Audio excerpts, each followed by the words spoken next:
Hello and welcome to Glendale Today. I'm Councilmember Bart Turner and I represent the Beryl District on the Glendale City Council. It's located in the center part of Glendale.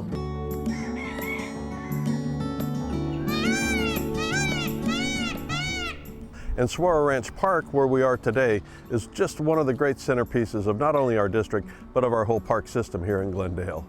As you recall from studying your Arizona history, the westward expansion of America was interrupted by the American Civil War. Well, that Civil War ended in 1865, and the next generation of Americans were then ready to move west. In 1877, Congress passed the Desert Lands Act, which was very much a homestead kind of act for the southwestern part of the U.S. In 1885, the Arizona Canal was completed, and that made water available to this part of Arizona. In 1886, and that's really when the history of Sahuaro Ranch begins, William Henry Bartlett applied for a homestead on 1 square mile, 640 acres of this land in what was later to become Glendale, Arizona.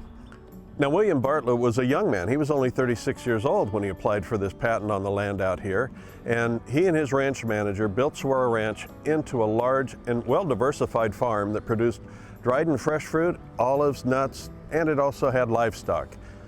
In 1927, the ranch was purchased by Charlotte and Richard Smith.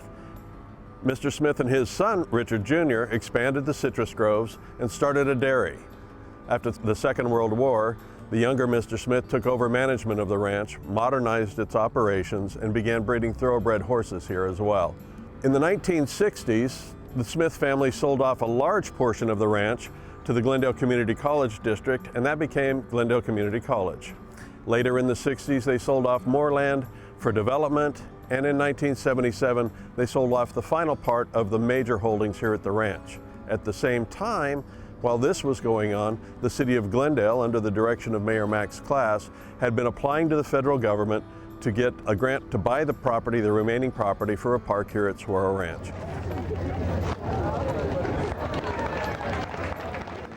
In 1977, the city was successful to get the grant, and they bought the remaining 80 acres from the Smith family, and that is now Sahuaro Ranch Park as you see it today. Today, we're going to focus on the historic buildings and the historic grounds around them and the development of agriculture over time here at Sahuaro Ranch.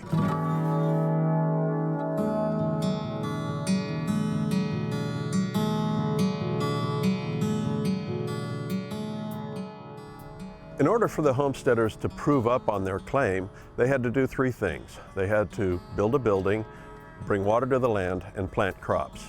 Now, we're currently standing in front of the Adobe House. This was the first house that was built on the property. It's the oldest building here at Sahuaro Ranch, and it remains today. We believe it was built in 1887, which was just 1 year after William Henry Bartlett started this ranch.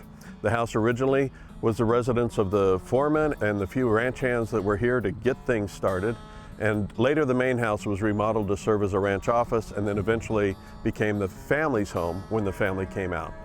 So you'll notice about this building that it's made of adobe, which is a mixture of mud and straw. The walls are very thick, and here on the south and west exposures, there's a large overhang that provides shade to the building itself and the porch area all through the summer months to help keep the building cool and far more comfortable here in the deserts of the 1880s.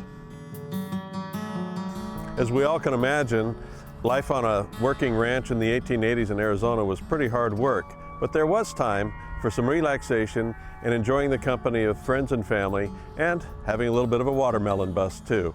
That's an Arizona tradition.